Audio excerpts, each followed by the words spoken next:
We get their tattoos. We wear indigenous fabric. We marvel at their dances. In fact, we often credit them as the basis for Filipino culture. But indigenous peoples are not frozen in time. Their culture is just one aspect of their identity. They are people, living and breathing human beings, caught up in real struggles.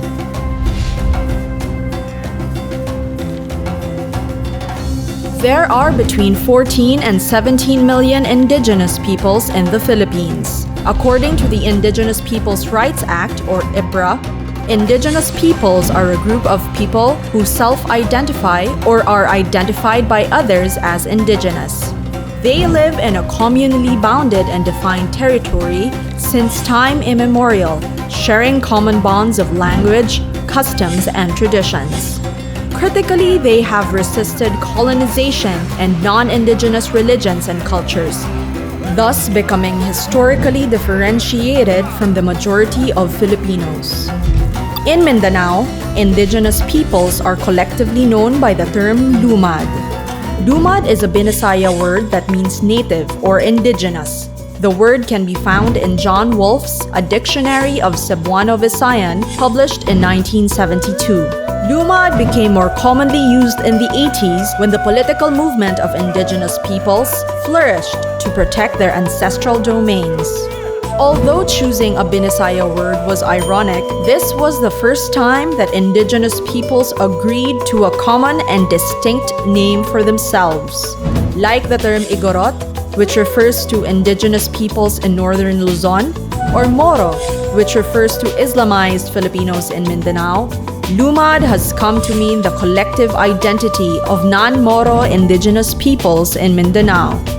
Today, over 2 decades since the passage of IPRA, the term Lumad captures the struggles of indigenous peoples. Since their lands are rich in natural resources, they are targets of large-scale development projects such as mining and plantations. These projects often put their livelihoods at risk, pollute their water sources, and often contradict their values. They say no to these projects, but saying no has a price. According to the CHR Human Rights Observatory, 81 cases related to human rights violations against indigenous peoples have been filed between 2017 and 2019 alone. This is just the tip of the iceberg. Many more atrocities have been committed against them. Iconic leader Macliing Dulag, who was killed for resisting the Chico Dam during the Marcos era, is an enduring example. Many other leaders have died, including Taboli Manobo leader Dato Victor Danyan, who had led a struggle against a large-scale coffee plantation before he was killed in 2017.